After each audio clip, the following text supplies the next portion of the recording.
అంటే ఆ నీళ్ళలో ఏ మెడిసిన్ వేయాలంటే చాలా విచిత్రం అనిపిస్తాం. వాక్య భాగం మందిరంలో ఉన్న ధూళి ఇప్పుడు గమనించుదాం. మందిరంలో ఉన్న ధూళి కూడా ఎంత పవిత్రమైనది, మందిరంలో ఉన్న ధూళి కూడా ఎంత పవర్ఫుల్గా.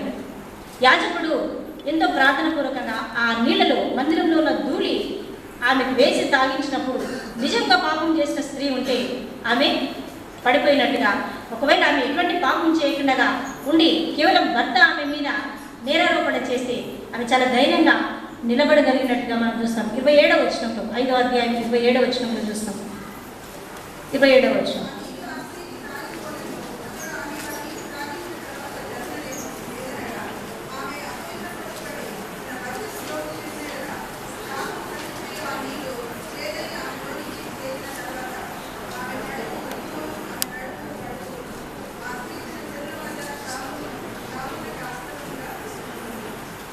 ఉండును. మరి ఆ నీళ్ళు ఆ స్త్రీకి త్రాగింపోలేను. అతను ఆమెకు ఆ నీళ్లు త్రాగించిన తర్వాత జరిగినదేమనగా ఆమె శాపము కలుగజేయు ఆ నీళ్లు చేదై ఆమెలోనికి చేరిన తర్వాత ఆమె కడుపు ఉప్పును, ఆమె నడుము పడిపోవును. ఆ స్త్రీ తన జనుల మధ్య శాపమునకు ఆస్పదంగా ఉండును. ఇవన్నీ అక్కడ జరిగించేది ఎవరు అని అంటే యాజకుడు. ఆ తర్వాత మందిరంలో ఉన్నటువంటి ఆ పరిశుద్ధమైనటువంటి ధూళి అనే విషయాన్ని జ్ఞాపకం చేసుకుందాం. కాబట్టి మనుషులు వారికి తప్పిదం చేసినప్పుడు చాలాసార్లు అనారోగ్యానికి గురవుతారు. మరి ఆ విధంగా అని అనారోగ్యానికి గురైన ప్రతిసారి వారు ఏదో పాపం చేసిండ్రు అని అనుకోవడానికి కూడా వీల్లేదు. మన యొక్క విశ్వాసానికి పరీక్షగా కూడా ఎన్నో మార్లు అనారోగ్యానికి మనం గురవుతూ ఉంటాం. అన్ని రకాల ఎగ్జాంపుల్స్ని మనం వాక్యంలో చూస్తాం. యోబు భక్తుడు ఎటువంటి తప్పిదం చేయలేదు కదా, అయినా కూడా ఒళ్ళంతా కూడా పుండ్లు కదా, గాయంతో నింపబడి ఆయన ఏ తప్పిదం చేసినాడు, ఏ పాపం చేసినాడు, ఎటువంటి పాపం కూడా ఆయన చేయలేదు. మరి ఆయన నిర్దోషి అని దేవుడు ప్రకటిస్తాడు. అది యోబు గ్రంథం 1వ అధ్యాయం 1వ వచనంలో చూస్తాం. దేవుడి దృష్టి ఆయన చాలా యథార్థవంతుడు, అయినా తరచుగా ఆయన అనారోగ్యానికి గురయ్యేవాడు. కాబట్టి అనారోగ్యం కలిగిన ప్రతిసారి కూడా అది పాపమే అని అనుకోవడానికి వీల్లేదు. అట్లనే అనారోగ్యం కలిగినప్పుడు మన యొక్క పాప జీవితాన్ని కూడా పరీక్షించుకోవడంలో తప్పు లేదు. మరొకసారి మనము మన యొక్క జీవితాల్లో అనారోగ్యత కలిగినప్పుడు ముందుగా మన యొక్క జీవితాన్ని మనం పరీక్షించుకొని దేవునితో మనము సమాధాన పడాలి. చాలాసార్లు అనారోగ్యత కలగగానే టాబ్లెట్స్ వాడతాం కదా, రకరకాల టాబ్లెట్స్ వచ్చినాయి. ఎందుకో నాకు అర్థం కాదు కానీ టాబ్లెట్స్లో కూడా సిన్ అనే వర్డ్ ఎక్కువ కనబడతా ఉంటుంది. మెడికల్ ఫీల్డ్లో ఉన్నటువంటి వాళ్ళు చెప్తారేమో ఏమేముంటాయి, క్రోసిన్, సిట్రోఫ్లాక్సిన్, టెక్సాసిన్, యాంఫిడ్రోసిన్, ఇంకా అల్ట్రోసిన్, ఇంకా మెటాసిన్, ఇంకా ఎనాసిన్, ఇంకా టెరమైసిన్, జింటామైసిన్, బికాస్ ఆఫ్ మైసిన్. అవన్నీ కూడా ఎందుకు అనంటే బికాస్ ఆఫ్ మైసిన్, నా పాపం కొరకు నేను అది వాడాల్సిందే. Sin sin sin sin. పాపాలు పెద్ద పాపమే కాకపోవచ్చు, దేవునికి ఆయాసకరంగా ఏదైనా విషయంలో ఒకవేళ బల్ల తీసుకున్నప్పుడే మనం అజాగ్రత్తగా తీసుకుని ఉండవచ్చు, లేకపోతే దేవుని యొక్క మందిరానికి వచ్చినప్పుడే అజాగ్రత్తగా వచ్చి ఉండవచ్చు, దేవుని బిడ్డలతో మాట్లాడినప్పుడు మనం చులకనగా మాట్లాడి ఉండవచ్చు, అనారోగ్యం ఏదో ఒక రూపంలో మనల్ని వాటిల్లవచ్చు. కాబట్టి శరీరానికి స్వస్థత కలగాలి అని అంటే మనము మన యొక్క ఆత్మీయ స్వస్థత గురించి కూడా ఆలోచన చేసుకోవాలి. భక్తులు వారి యొక్క జీవితాల్లో చాలాసార్లు అనారోగ్యానికి గురైనప్పుడు వాళ్ళు ఏం చేసినారో మనం గమనిస్తాం. కీర్తన గ్రంథము 41వ అధ్యాయము 3వ వచనం చూద్దాం. కీర్తనలు 41వ కీర్తన 3వ వచనంలో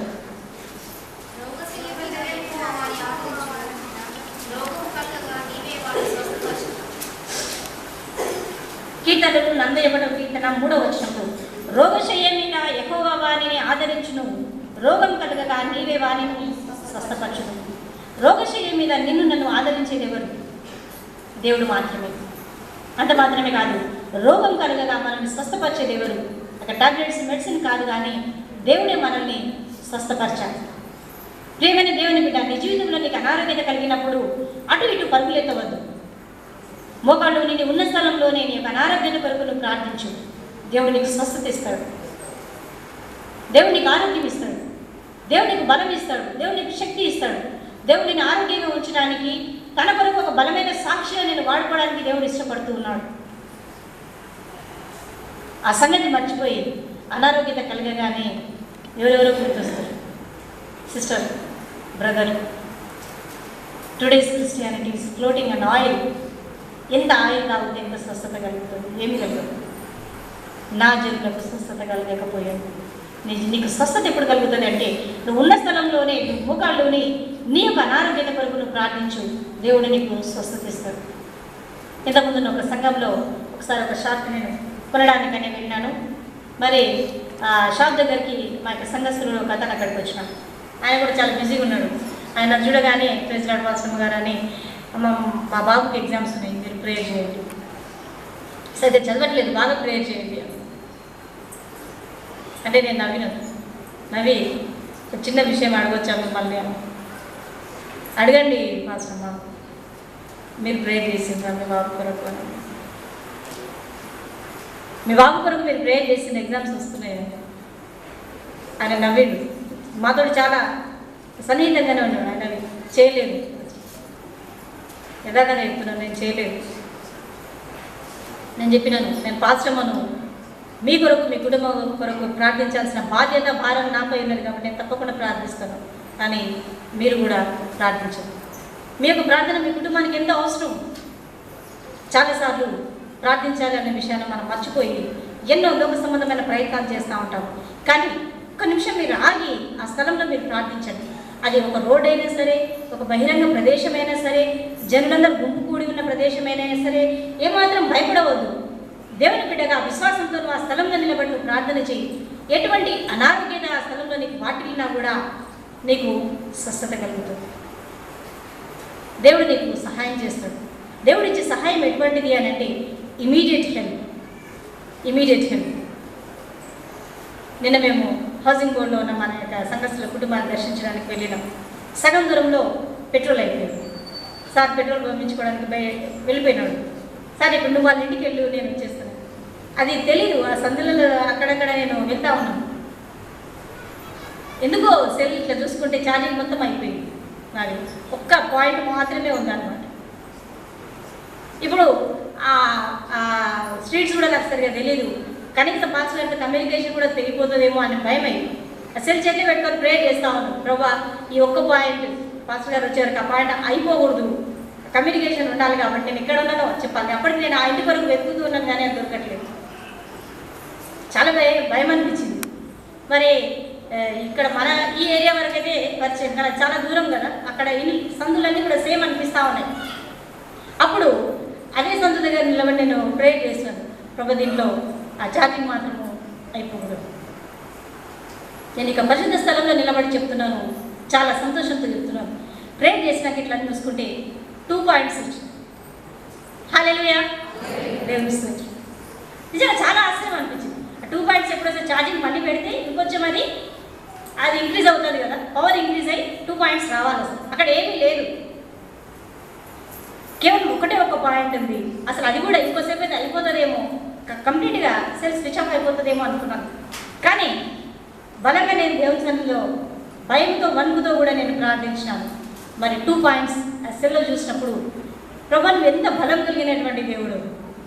అక్కడ ఎటువంటి సోర్స్ లేదు కదా, మనకు తెలుసు సెల్ ఎప్పుడు ఛార్జ్ అవుతుంది, దానికి ఒక ఛార్జర్ ఉండాలి, ప్లగ్ పెట్టాలి, పవర్ ఉండాలి, అప్పుడే అది పని జరుగుతుంది.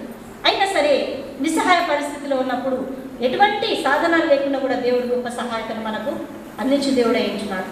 ఆ తర్వాత సామెతల గ్రంథం 3వ అధ్యాయం 7వ వచనంలో చూద్దాం. సామెతలు 3వ అధ్యాయము 7వ వచనంలో,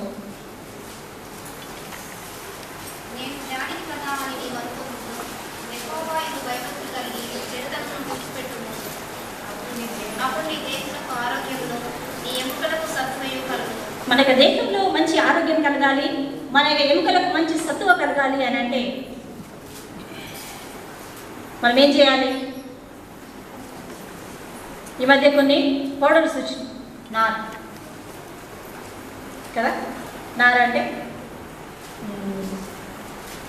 ఒక పౌడర్, దాన్ని నీళ్ళలో వేసుకొని తాగితే ఎముకల్లో నాసు మంచి బలము శక్తి కలుగుతుంది. మరి నిజమైనటువంటి బలము శక్తి మనకు జీవితాల్లో కలగాలి అని అంటే యెహోవా యందు భయభక్తులు కలిగి చెడుతనం విడిచిపెట్టుము, అప్పుడు నీ దేహమునకు ఆరోగ్యమును నీ ఎముకలకు సత్తువయు కలుగును.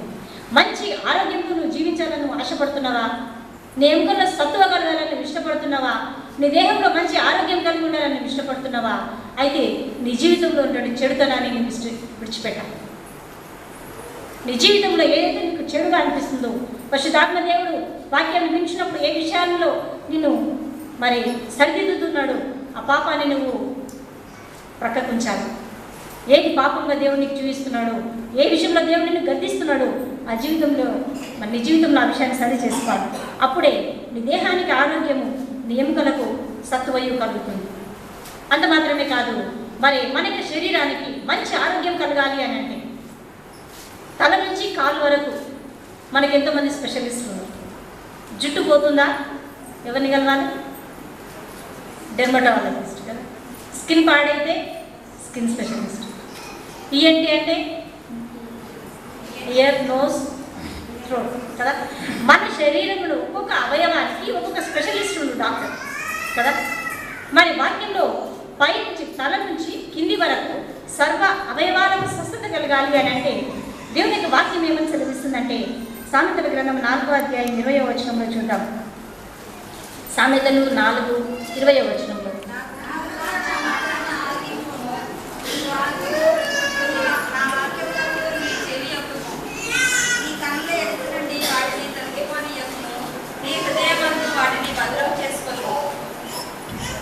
ఎవరిలో వచ్చిన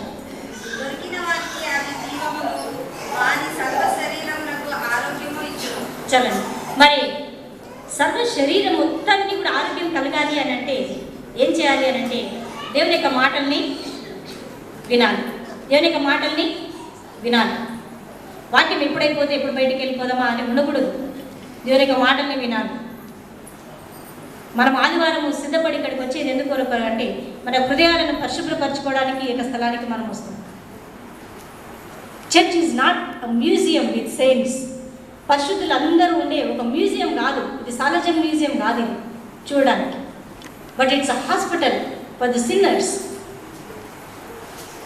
పాపంతో ఉన్నటువంటి మనకు ఇది ఒక వైద్యశాల అన్న విషయాన్ని మనం జ్ఞాపకం చేసుకోవాలి.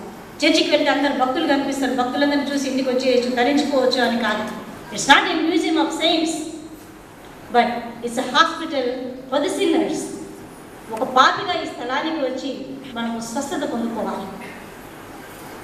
దేవుని యొక్క మందిరంలో ఉండి మనం స్వస్థతను పొందుకోవాలి. ఆయన యొక్క మందిరంలో అటువంటి గొప్ప శక్తిని మనం గమనిస్తాం. కానీ చాలాసార్లు వాక్యం వినడానికి మనం శ్రద్ధను చూపించాం. లోక సంబంధమైన మాటలు ఎన్నిటికో మనం ప్రాధాన్యత ఇస్తాము. కానీ వాక్యం వరకు వచ్చేసరికల్లా ఇంకా ముగిస్తే బాగుండు, ఇంకా ముగిస్తే బాగుండు, ఇంకా అయిపోతే బాగుండు. ఎందుకంటే మరి సాతానికి మనం వాక్యం వినడం ఇష్టం లేదు, వాక్యం సారంగా కూడా మనం జీవించడం ఇష్టం లేదు. మన జీవితాలు పతనమైపోవాలని దుష్టుడు ఆలోచన చేస్తుంటాడు. కాబట్టి మరి వాక్యాన్ని మన మనసు ఆ యొక్క వాక్యంపై మన యొక్క మనసును కేంద్రీకరించలేము. మీరందరూ ఇక్కడ ఉన్నారు, కానీ మీ మనసు కూడా వాక్యంపై విన్నామని నేను అనుకోను. మీ శరీరాలు ఇక్కడ ఉన్నాయి, కానీ మీ మనసులో వాక్యంపై ఉందని నేను అనుకోను. ఒక్కొక్కరు ఎన్నో విషయాల గురించి మీరు ఆలోచిస్తున్నారు. మీ యొక్క డ్యూటీస్ మీద, మీ యొక్క బిజినెస్ మీద, మీ యొక్క ఇళ్ళ మీద మీరు ఆలోచన చేస్తున్నారు. కానీ ప్రియమైన దేవుని బిడ్డ, దేవుని మందిరానికి వచ్చినప్పుడు వాక్యం పైన నీ యొక్క మనసును కేంద్రీకరించండి. ఎవరి కొరకు వాక్యం వినొద్దు, అది కేవలం నీ కొరకే నువ్వు వినాలి. నిన్న మా సెక్రటరీ, స్త్రీల సమాజం సెక్రటరీ గారు అమ్మ రేపు ఏం వాక్యం సిద్ధపడుతున్నారు, వాళ్ళు నాకు మంచి సలహాలు ఇస్తూ ఉంటారు చాలా విషయాలు. అయితే నేను కూడా తనకు చెప్పినాను, దేవా నాతో మాట్లాడు, మీరు ప్రార్థన చేసుకోండి చాలా మంది. నేను ఒక వాక్య భాగాన్ని సిద్ధపడుతూ ఉన్నాను, మీరు నా కొరకు ప్రార్థన చేయండి. కానీ ఆ వాక్య భాగంతో దేవుడు మీతో మాట్లాడాలి, మనందరితో మాట్లాడాలి. దేవా నాతో మాట్లాడు. మనము వాక్యానికి ముందుగా మనము పాట పాడుకుంటాం, నాతో మాట్లాడు ప్రభు అని. కానీ ఎంతగా మనము దేవుని యొక్క వాక్యానికి చెవి ఒగ్గుతున్నాము, లోపడుతున్నాము అన్న విషయాన్ని మనం జ్ఞాపకం చేసుకోవాలి. ఇర్మియా గ్రంథం 6వ అధ్యాయం 10వ వచనంలో చూద్దాం. ఇర్మియా 6వ అధ్యాయం 10వ వచనంలో,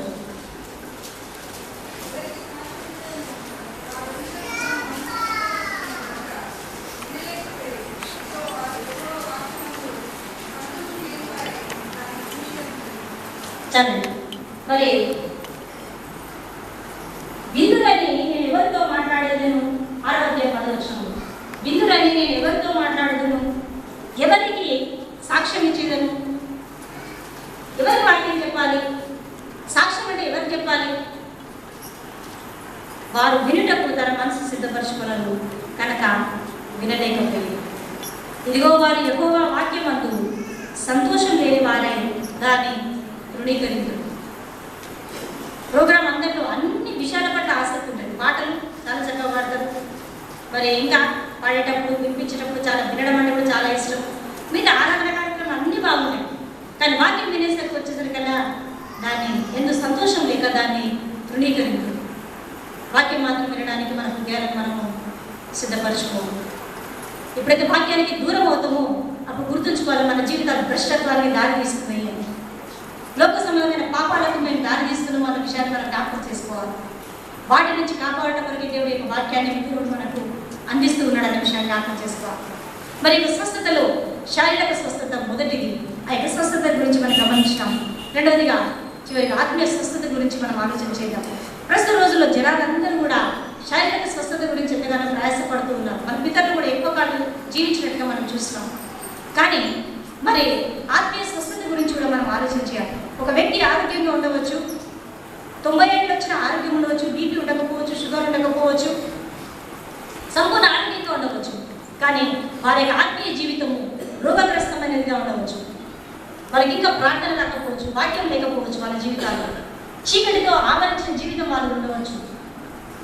అటువంటి జీవితాలు వ్యక్తం శారీరకంగా నువ్వు ఎంత ఆరోగ్యంగా ఉన్నా సరే నీ యొక్క ఆత్మీయ స్థితి సరిగా లేనప్పుడు నువ్వు సిగ్గుపడవలసిన స్థితిలో ఉన్నావు అన్న విషయాన్ని జ్ఞాపకం చేసుకోవాలి. ఆత్మీయ జీవితము, ఎటువంటి ఆత్మీయ జీవితాన్ని మనం కలిగి ఉంటున్నాము? నేను క్రైస్తవులంగా, విశ్వాసంగా, భక్తిపరులంగా దేవుని సన్నిధానంలో ఉంటున్నాము. మన యొక్క ఆత్మీయ జీవితం ఏ విధంగా ఉండదు? అది రోగగ్రస్తమైనటువంటి ఆత్మీయ జీవితమా? మంచం ఎక్కిన ఆత్మీయ జీవితమా? వ్యాధిగ్రస్తులైనటువంటి ఆత్మీయ జీవితంతో మనం ఉంటున్నామా? మన యొక్క జీవితాన్ని మనం పరీక్షించుకుందాం.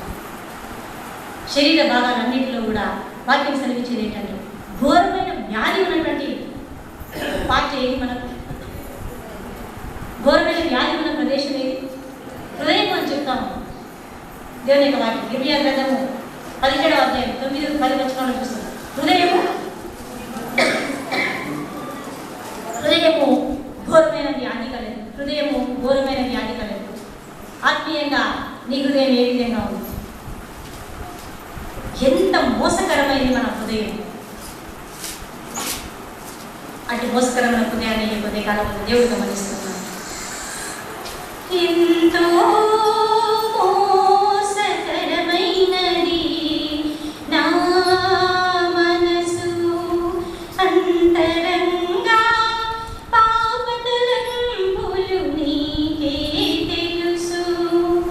అంతులేని నా దోషములలో మునిగినాను. అంతులేని నా దోషములలో మునిగినాను. అందుకోలేక నిన్ను అందులమేమై ఉన్నావు. నా హృదయం ఘోర వ్యాధి గలది. నా హృదయం ఘోర వ్యాధి గలది. గ్రహించు వాడవివి, పరీక్షించు వాడవివి, నన్ను రక్షించు పరమవైద్యుడా. నూతన పరచు నీ రక్తములో నా హృదయం ఘోర వ్యాధి గలది.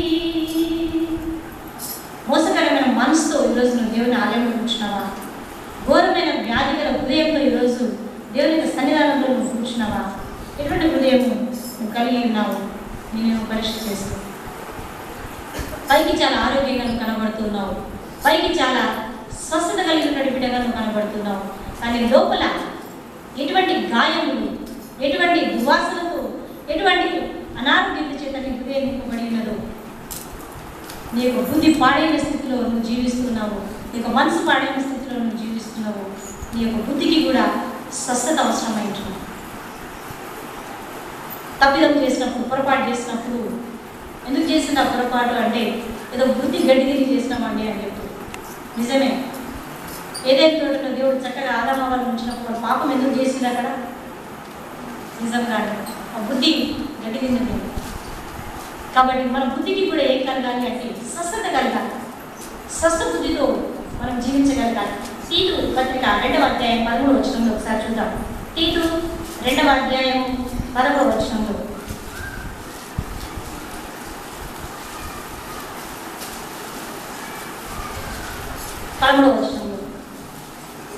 అనగా మహాదేవుడును మన రక్షకుడునైన యేసుక్రీస్తు మహిమ యొక్క ప్రత్యక్షత కొరకు ఎదురుచూచుచు ఈ లోకంలో స్వస్థ బుద్ధితోనూ నీతితోనూ భక్తితోనూ బ్రతుకుచున్న వాళ్ళని మనకు బోధించుతున్నారు. ఏ విధంగా ఈ లోకంలో మనం బ్రతకాలి అని అంటే స్వస్థ బుద్ధితో. ఆ స్వస్థ బుద్ధి ఏ విధంగా ఉంటుందంటే నీతితో భక్తితో కూడినటువంటి జీవితంగా ఉంటుంది. మరి అటువంటి స్వస్థ బుద్ధి మనం కలిగి ఉన్నామా? నీకు బుద్ధి లేదు అని అంటే చాలా కోపం వస్తుంది మనలో అంటే కదా. నేను ఎవరిని అను, మీరందరూ బుద్ధి కలిగినటువంటి వారు. కానీ మన బుద్ధికి ఏమైనా స్వస్థత ఉందా, అస్వస్థత ఉందా? ఎటువంటి బుద్ధిని మనం కలిగి ఉన్నాం? నీకు ఒకవేళ స్వస్థ బుద్ధి లేకపోతే స్వస్థ బుద్ధితో నీతితో భక్తితో జీవించాల్సిన ఆవశ్యకత ఉన్నట్టుగా చూస్తాం. అసలు కీర్తన గ్రంథము 38వ అధ్యాయం 3వ వచనంలో చూద్దాం. కీర్తనలు 38వ కీర్తన 3వ వచనంలో, నీ కోపాగ్ని వలన ఆరోగ్యము నా శరీరంలో విడిచిపోయేను, నా పాపమును బట్టి నా ఎముకలలో స్వస్థత లేదు. నా దోషములు నా తల మీద పొల్లిపోయినవి, నేను మోయలేని బరువు అని అవి నా మీద మోపబడి ఉన్నది. ఎందుకు నా ఎముకలలో స్వస్థత లేదు? దేని కొరకు? నా పాపమును బట్టి నా ఎముకలలో స్వస్థత లేదు. ఆత్మీయ జీవితంలో ఎందుకు స్వస్థత లేదు? నీ శరీరంలో ఎందుకు స్వస్థత లేదు అని అంటే దేవుని యొక్క వాక్యం వినిపించబడుచున్నప్పుడు అది నీ కీలులోనికి నరాలలోనికి ఆ యొక్క వాక్యము వెళ్ళిపోవాలి. కానీ ఆ వాక్యం మన తల మీదుగా నాటి వెళ్ళిపోయేటట్టుగా చూస్తుంది. ఈరోజు వాక్యం చాలా బాగుంది, పలానా వాళ్ళు అయితే బాగా సిగ్గుపడి ఉంటారేమో అని అనుకుంటారు. పలాని వాళ్ళు కాదు, నేనే సిగ్గుపడాలి. నీ యొక్క ఆత్మస్థితిని బట్టి నువ్వు సిగ్గుపడే రోజే ఆ వాక్యము నీలో ఫలించినట్టుగా ఉంటుంది.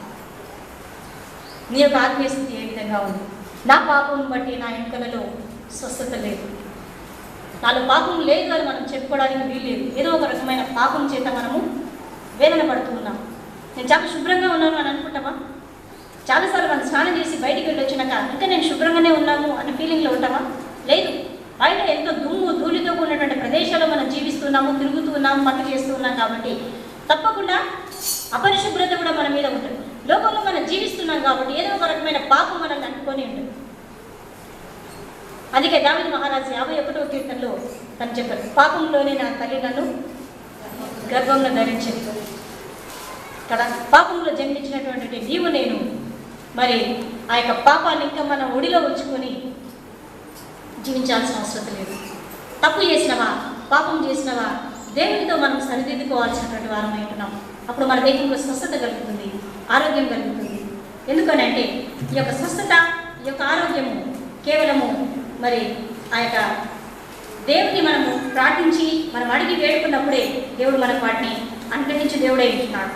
మరి ఈ యొక్క స్వస్థత మన యొక్క జీవితంలో మనం కలిగి లేకుండా అనారోగ్యత చేత మనం బాధపడుతూ ఉంటే ఏదో ఒక రకమైన పాపం చేత కూడా మనం నింపబడి ఉన్నాము, ఏదో ఒక బలహీనత చేత మనం నింపబడి ఉన్నాము అనే విషయాన్ని మనము జ్ఞాపకం చేసుకోవాల్సినటువంటి వారమై ఉంటున్నాము.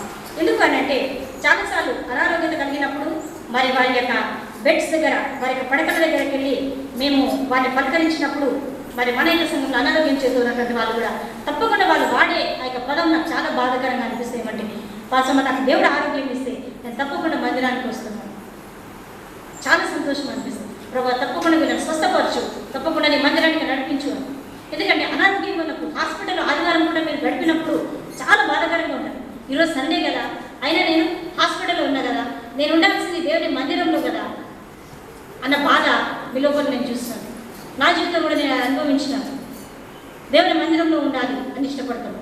మరి అటువంటిప్పుడు ప్రతి ఆదివారం కూడా దేవుని యొక్క మందిరంలో మనం ఆనందించాలి అని అంటే మన యొక్క పాప జీవితానికి మరి ఏదైతే దేవుడు మనకు పాపంగా చూపిస్తున్నాడో వాటిని మనము వదిలివేసుకోవాలి. ఏ పొరపాటు మన జీవితంలో జరుగుతుందో దాన్ని మనం సరిదిద్దుకోవాలి. ఎవరితో సరిదిద్దుకోవాలి? పొరపాటు జరిగినప్పుడు దేవునితో సరిదిద్దుకోవాలి. ఎందుకంటే ఆ పాపం మనల్ని ఎప్పుడు కూడా అది నీడలాగానే వెంటాడుతూ ఉంటుంది. ఏ పాపం నువ్వు జరిగిస్తున్నావో అది నీకు మాత్రమే తెలుసు. ప్రియమైన దేవుని బిడ్డ, ఏ తప్పిదం నువ్వు జరిగిస్తున్నావు, ఏ పొరపాటు జరిగిస్తున్నావో అది కేవలం నీకు మాత్రమే తెలుసు. నీ పక్క వ్యక్తి కూడా తెలియకపోవచ్చు. కానీ ఆ పాపం నేను నీడ వలె వెంటాడుతూ ఉంది. కాబట్టి ఆ పాపాన్ని నువ్వు విడిచిపెట్టుకోవాల్సిన ఆవశ్యకత ఉన్నది. నా పాపము నన్ను నీడ వలె వెంటాడి మనసాక్షి లేకుండా చేసింది. నా మనసాక్షి నన్ను ప్రతినిత్యం వేధిస్తూ నిందలే నా పైన వేసింది. ఒడిలోన దాచుకున్న అగ్ని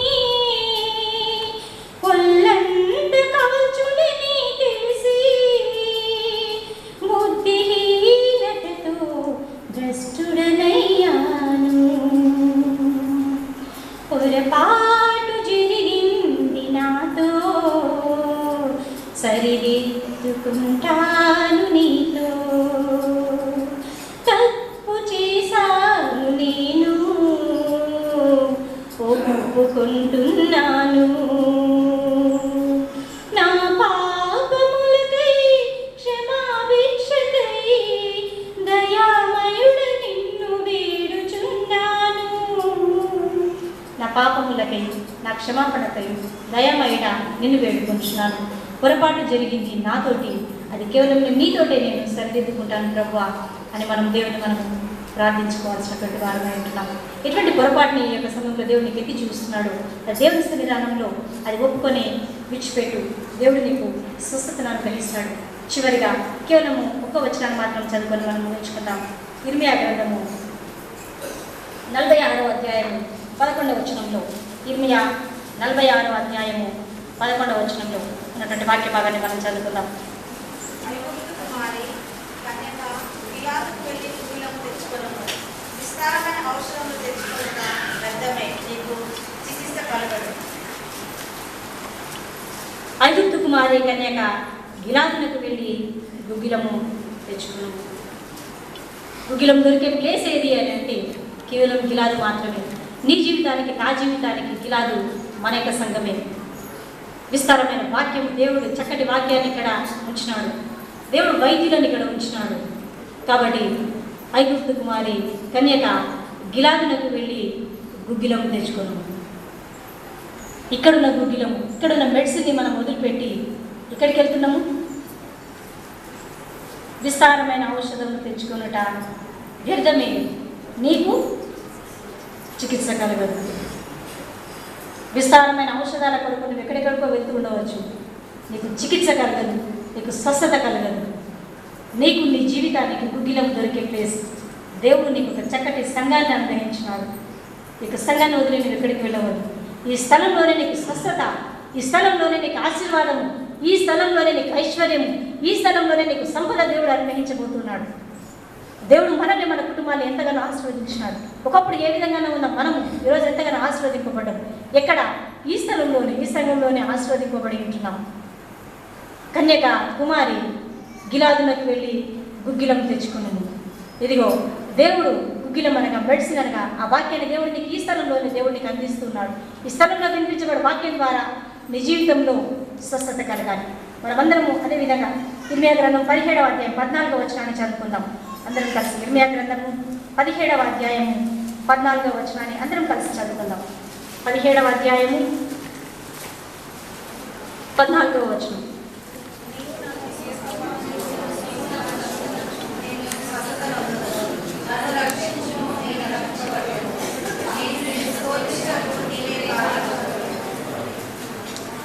ఇంకా కొంతమంది అందరం కలిసి ఒకేసారి మనం చదువుకుందాం. యెహోవా నీవు నన్ను స్వస్థపరచు, నేను స్వస్థత నన్ను రక్ష